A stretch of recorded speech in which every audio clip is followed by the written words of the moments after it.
Hello, Be Awesome listeners. This is episode 10 of my podcast. Joshua Peach here. I've been a little over a week since I last gave you guys a recording. The good news, the first order of shirts have gone out. It was amazing to get some messages and pictures of folks wearing them. The rest will be getting out there to you in the next couple of days. They've all been shipped, learning lots of lessons on that. And appreciate the folks that have taking my phone calls, as I talked about a couple episodes again, and are actually buying shirts. I think I'm at almost 100% of the calls that I've made to people, catching up and letting them know what I'm doing. I've bought a shirt. Called a great friend, Pat Buchanan, today because he told me he wasn't going to buy one until he got a phone call from me. So, Pat, looking forward to that order, buddy. But here in Orlando, beautiful Orlando at the Gaylord Resort, had a conference and really wanted to do this podcast out of the gate. We actually did a recording. It was my first attempt at a podcast. I think I might have shared with you with an incredible human and someone I call a brother to me, Ron McCulley. We did the first recording in Colorado Springs in June, and we set the microphone on top of a microwave and some other thing because my room didn't have a table, and it was pretty good. And that was when I learned I couldn't edit because I deleted the recording and we were stuck in the water. So my buddy Ron here is with me today. How you doing, buddy? I'm good. How about you? Full disclosure, I'm doing great. Full disclosure, Ron and I just had a shot of Tuaca. If you haven't had it, it's an Italian liqueur. It's delicious. And we are, that's really how we I think we set our first bond as being Tuaca fans, I think, right? What was that? Yeah, it could be. I think you were giving us a tour of Boston for the first time I met you. It was at Leadership, ASBO Leadership in Boston, and you were giving us a tour on the way to the north end for an Italian restaurant that we were going to, and that's when I thought, this guy is either crazy enough to be my friend or maybe too crazy to be anyone else's, so... Good points. And that's got to be 15 years ago. There's some interesting things about Ron. Ron was a public servant working for education. How long were you there? Forever? 22 years. Yeah. At Douglas County Schools. And then you just retired here a couple years ago. Yeah. And Ron also was a volunteer for ASBO International. For those of you that don't know what that is, it's the Association of School Business Officials.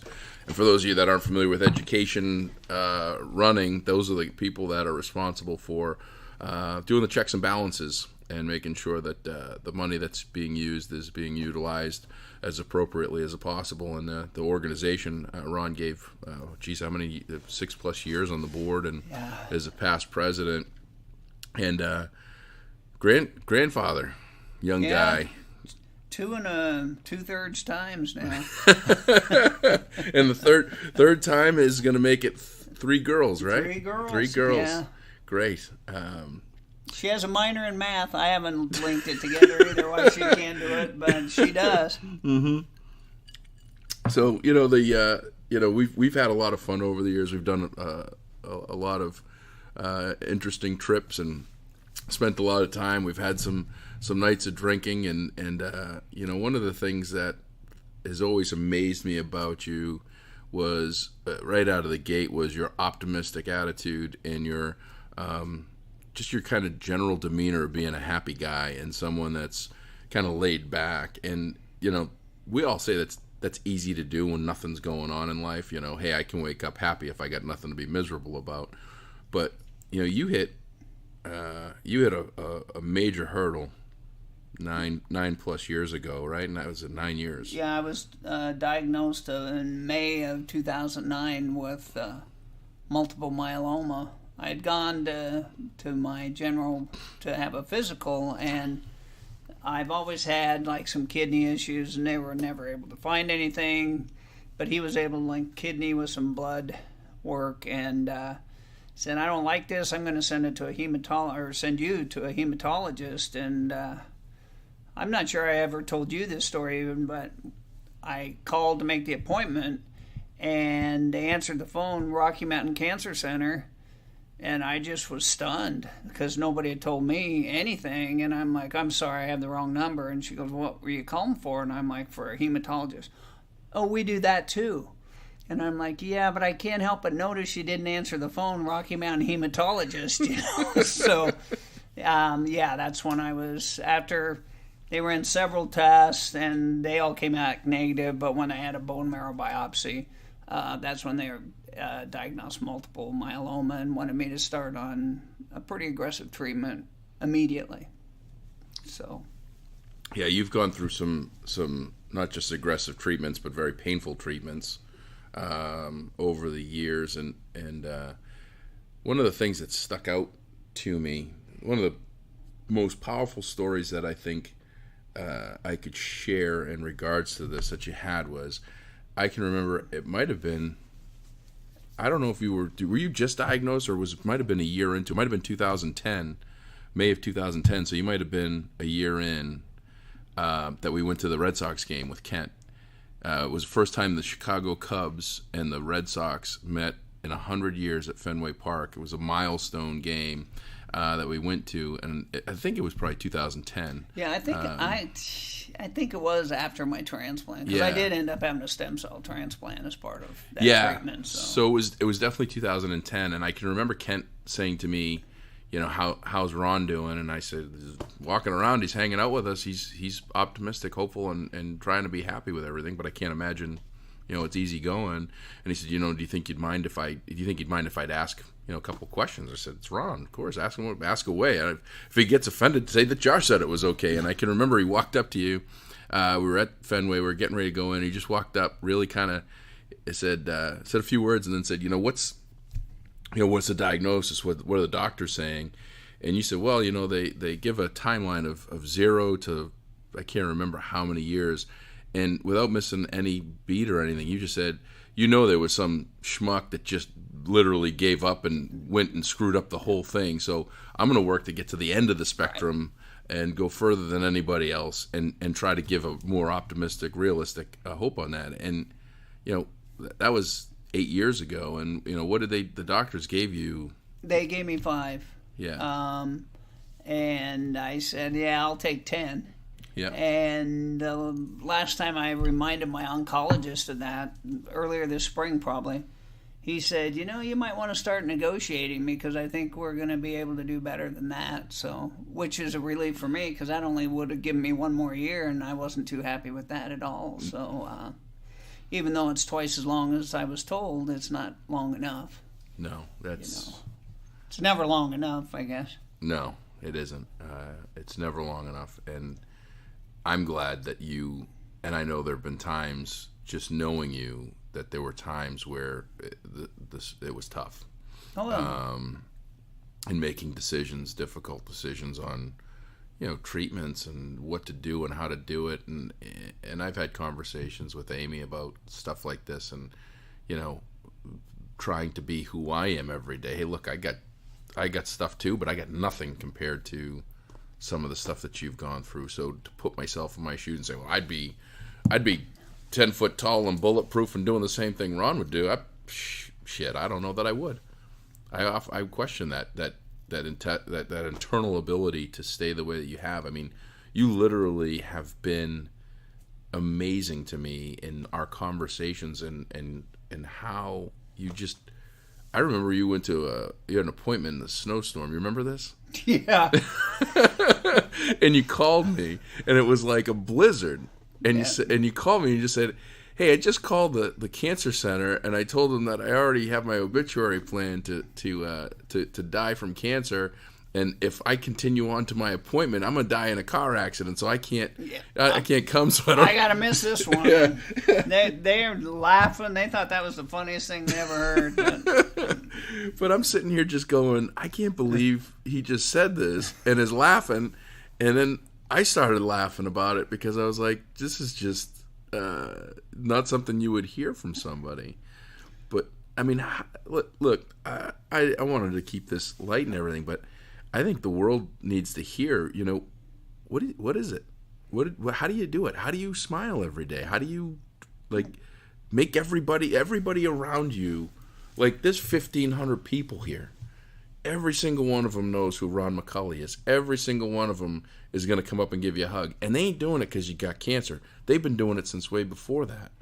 But some of them don't even know. well, yeah. I mean, but but I got to get a hug from Ron. I got to talk to him. Like, you have an energy that is just, it radiates of happiness, lightheartedness, and being in the public sector, it ain't lighthearted either, because people are, they're hard on you sometimes, but you never look at stuff as problems. But I'd love to. I've learned a lot from you, but I'd love to know where that comes from and how do you do it? Well, personally, and I've told other people this, it's like you have to find your own touchstone or your own magic or whatever you want to call it. With me, it's always been humor. So, I was going around the first 2 years, it's like, hey, I'm dying of cancer. Somebody better be buying me a drink, How many drinks did you get, by the way? Were you keeping score? I got a lot of drinks. Yeah, I have most of my... I have stage 3 chronic kidney disease and a lot of other issues. And for some reason, my liver's the healthiest organ I got. So... I'm doing something right. Yeah. It's not all the right things, but I'm doing something right. So, but for me, I'm great when I'm with crowds or in front of my friends, and it's easy for me to do that. But especially when I was going through treatment and I was flying a lot for ASBO back then, man, the plane rides, that was the hardest for me, because you're trapped with your thoughts. And I'm a big music guy, and you can listen to songs, but hell, every song speaks to me. So then I'm dealing with that. And so, yeah, I had a lot of internal struggles. And you can ask my wife, Annette, that I might not be always that happy and jovial at home when it comes to this. Because I got to tell you, you look at your hand every morning and every evening when you have to take a handful of pills, and I'm still taking chemo every other day. Some days it's just like, you know what, I've had enough of taking this. So that's how I am at home. And I always kind of refer to it as it's almost like wearing a mask. You have to go out and, everybody's got their own issues. They don't want to hear that I'm dying of cancer, even if it gets me a free drink. They, whether they just lost their job or whether they just lost their parent or they just, had to put new tires on their car and can't afford it. Everything's an issue for somebody, and it might not be as big of an issue, but it's an issue to them. So I can't unload my problems on them. If they want to talk to me, I will talk to them about it. So I just took the opposite path and said, I'm just going to be open as a book. I'm not going to be private, and I'm going to have fun with it because those are the cards I was dealt. But, at home, I'm not necessarily that same person. It's a mask that I always choose to wear in public because that's who I am, or that's what I've chosen. Mm-hmm. Yeah, and I guess I would I get the mask, but I got to tell you, a mask would seem not genuine, and you're pretty damn genuine. Yeah. And so I think that it probably there's a lot of truth in that, and I know Annette personally, and Annette is just a phenomenal human and great friend, and I just love her to death. I think that's pretty well known, but I think she might argue that. I know you're a pain in the ass. I mean, I've experienced you being a pain in the ass, but I believe you genuinely. I believe everything that you do is not a facade at any capacity. I think it's a genuine care, a genuine interest. I think the mask is the covering of your problems, of not sharing it with. And this is something that everybody does. Like, you're on Facebook, you're putting stuff on Facebook, and you could very easily go down that Facebook of, what a terrible day. I've never seen when you've had a bad day, and this is that whole knowing of people, right? Because a lot of people look at Facebook and that's their life, or that's what they're looking at for life. And I've seen you and experience you having a bad day, whether it's health-wise, emotional-wise, all-wise, and put a post on Facebook about a song that's really not negative. It's upbeat. It's something to try to probably get you, motivated. You're not out there going, oh, I had a crappy day, I got this treatment, I'm feeling sick, or any of that stuff. So I think what you do is you do what I think others could probably embrace, which is like, hey, let's not share the world my problems.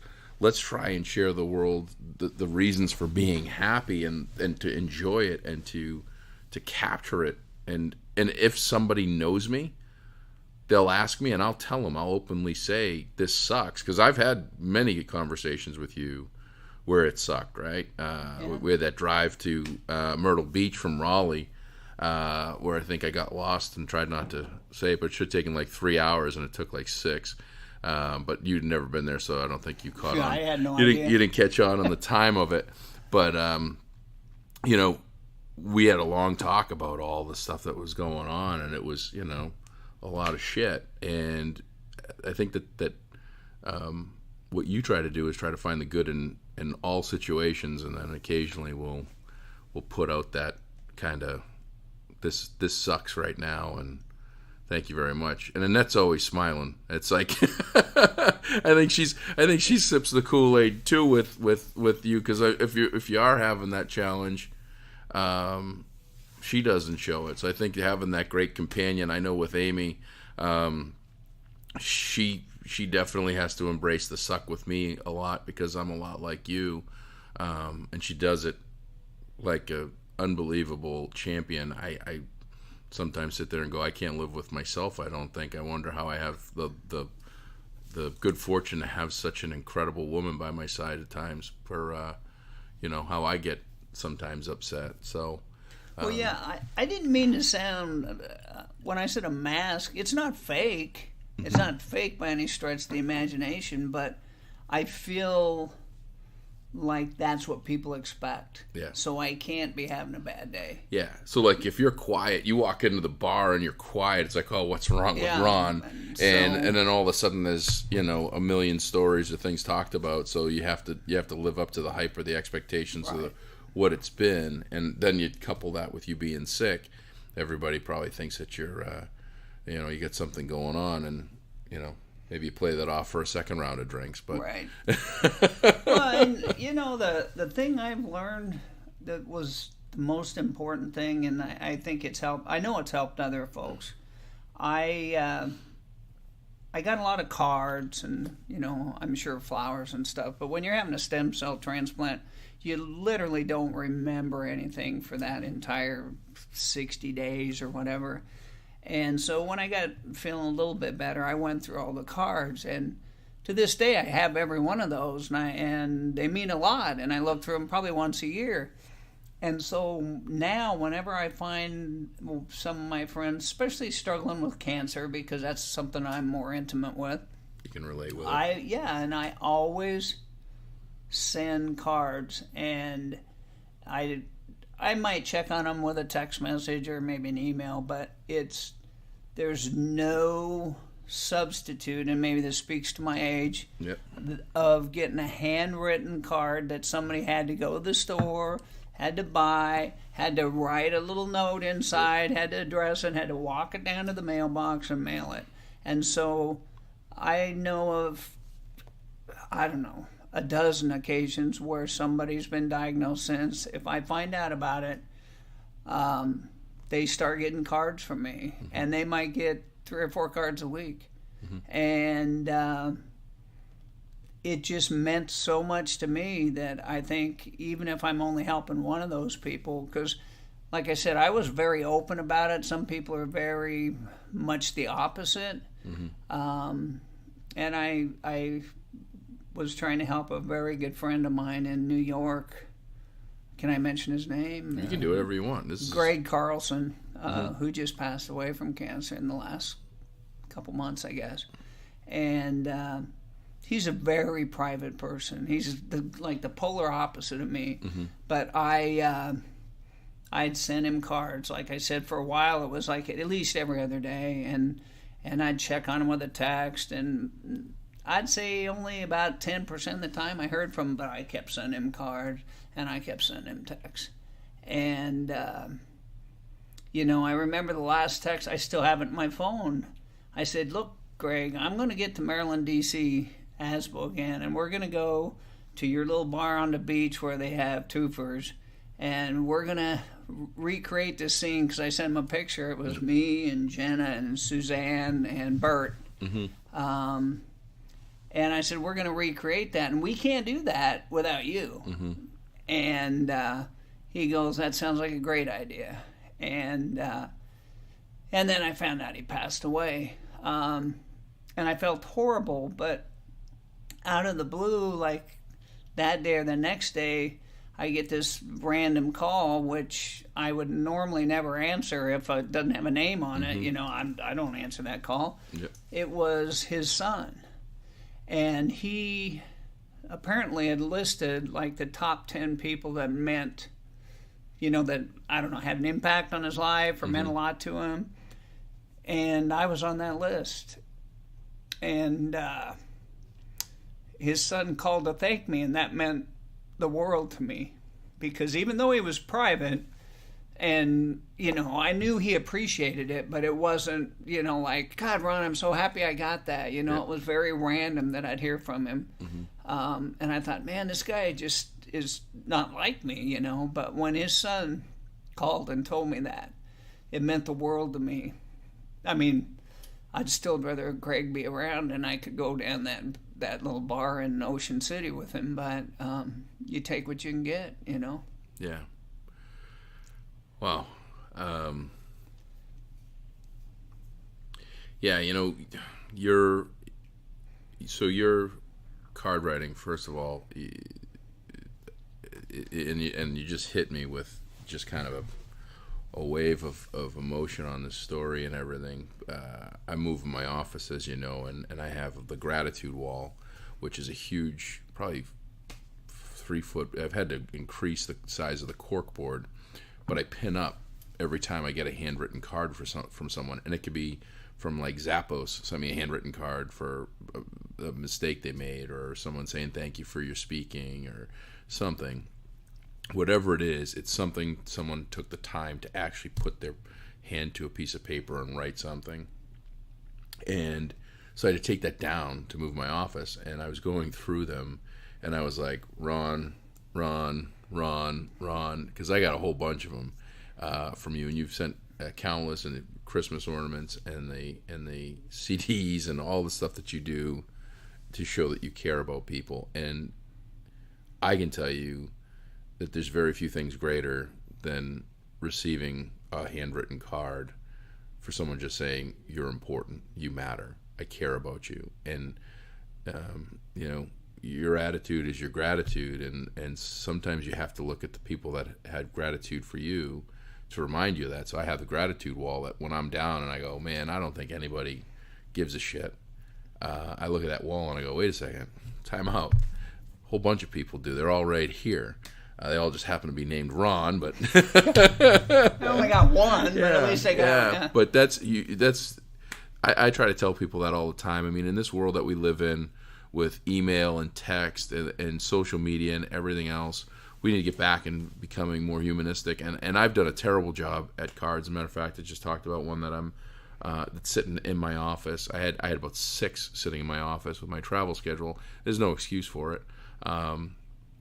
That I need to get back on track doing that. The first group of shirts that I sent out, I was up Monday night, I guess it was, it's Friday. So Wednesday we shipped the shirts out, and so I was up until 2 o'clock in the morning because I didn't want a shirt to go out without a handwritten thank you card. And I told my 11-year-old son Danny that every shirt that goes out is going to get a handwritten card, even if we have 1,000 a day. I'd rather be a day late with a personal touch than be on time and feel like it's just a piece of plastic with the fabric in it. And I just think that that's so vitally important. On the lighter side of things, well, don't move past that yet, because when you were responsible for, this was before GoFundMe, But you kind of rallied a bunch of people around donating some money because my expenses, my insurance didn't cover them. And, I probably had over 100, 110, 120 people that donated. And I don't even necessarily know the amount. I might, looking back, but off the top of my head. But anything from like $10 or $5, whatever it was, up to maybe 100. And I remember, and I was still pretty sick at this time. Yep. I sat at the kitchen table and I wrote thank you notes to everybody, every one of those people. I didn't even know some of those people. I mean, a lot of them were school dude employees, because I know you rallied the troops on that. And I don't mistake that that's fun to go out and buy cards and write those cards and mail them. But you just know intrinsically that that's going to mean a lot to them when they get that card. And that's what makes me do it. I mean, it almost is a necessity for me. That's what it's come to. Yeah, I wasn't going to bring that into this, and now that you did, and just as a layer of remembrance, you told me you didn't care how much was given, you cared who gave. So I don't believe I ever shared with you the amount, and that was pretty darn cool, because there were people that donated $5 and you treated each and every one. And I tell you, I got phone calls from folks that said, I can't believe, my donation, and Ron sent me a card. And I said, it doesn't matter what the amount is, it's the action that you took and the appreciation that he has that you did that. And that's huge, because you look at programs, you look at things, and it's all measured on money, right? So hey, you give $100, you get a card. You give $200, you get this. You get $500. And I remember I was part of a fundraiser group, and we raised a significant amount of money, and we got a nice handwritten card, and that was great. And then we raised a significant more amount of money, and they sent us a plaque, and I'm like, and we did more, and it was like a baseline measurement. I'm just sitting here going, just a card saying thank you would do. That's perfect, and that's fine. And I shouldn't be measured on money on what I get back. I'm not. You don't do it to get back. You do it to give. But you did what you did, and I remember you called me because we said I had a website. I think I built a website. Most technological idiot in the world, and I built a website. Wasn't a great website. It was like friend. No. Well, thanks a lot. Appreciate it. Friendoron.com or friendsoron.com or whatever. And I had a PayPal, and then we put the page up, and I had you go to the website, I think, and I had the page. Yeah, I had the page that said, your medical stuff was taken care of, and then you literally, like, the ink hadn't dried, and you were like, I need a list of every single person that donated, and that was powerful, because you were in bad shape. I mean, you were that was a tough time. I mean. It was just amazing to me, and I appreciate you for being who you are, and not to shift gears, but I noticed in the gratitude stuff you never brought up like people giving you trees.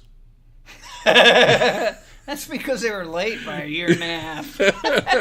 But it was there. How's the tree doing? Didn't make it. So little backstory. Ron's mom, it was when your mom passed. Yeah.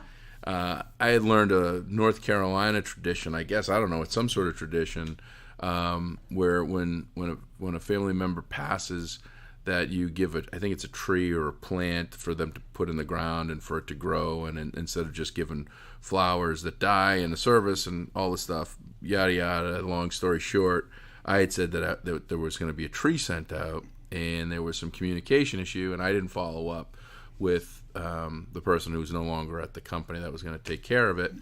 That's not the reason why they're gone, but I didn't have a means to follow up. And about a year and a half later, Ron and I are sitting in, I think we were in Denver. Yeah, we were in Denver.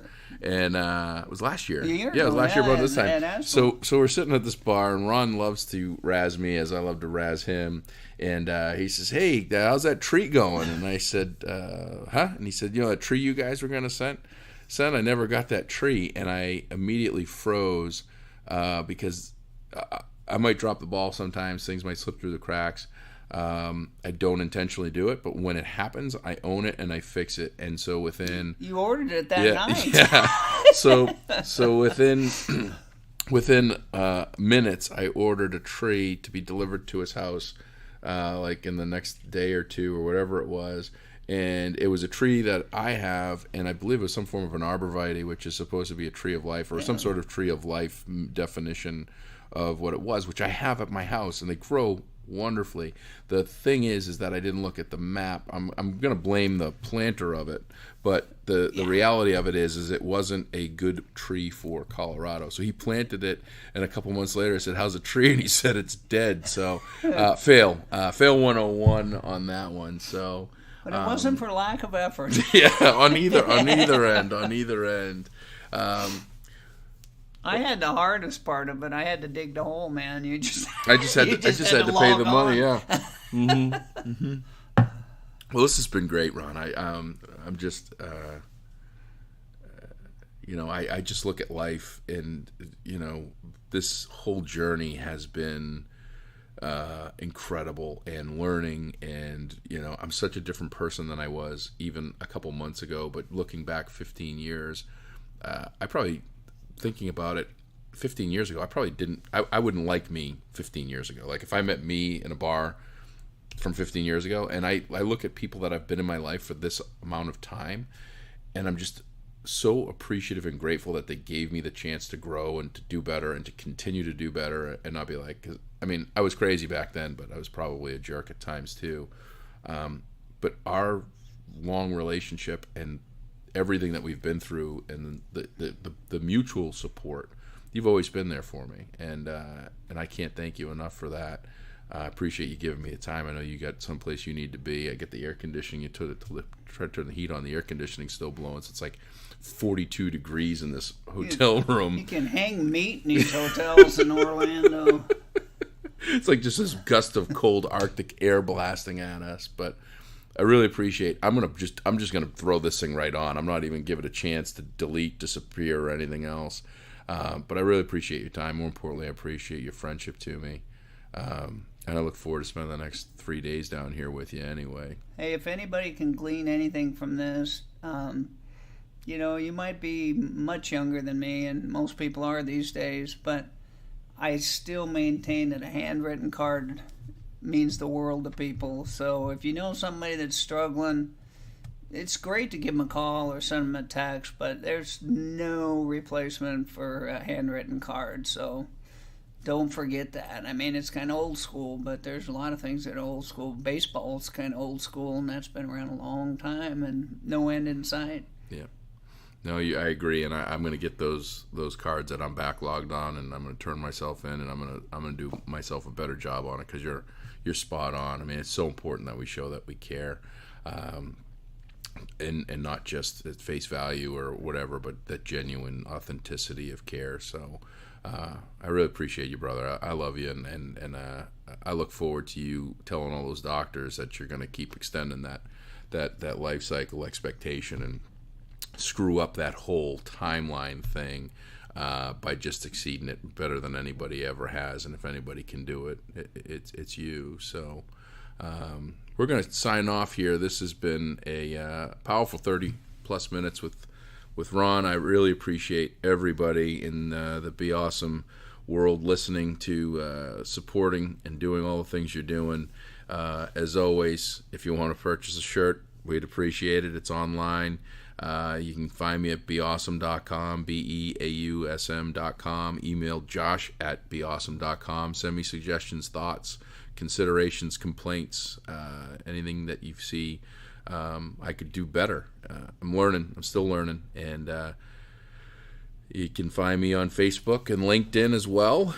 And if you like what you hear, please be sure to give me a rating on iTunes, Stitcher, Spotify, YouTube, or any other listening tool that you're doing. Subscribe to it, and would appreciate any comments. Donovan Loomis, thank you so much for making the first recommendation written on iTunes for me. That goes a long way. There's 538,000 podcast channels. There's 24 hours in a day, 6 to 8 of them you're sleeping, 8 of them you're working, and then that remaining time you have a choice to do something. And for those of you that choose to listen to my podcast, I can't thank you enough. So in order to do awesome, you got to be awesome. I can't wait to talk to you again soon. Have a great weekend, everybody.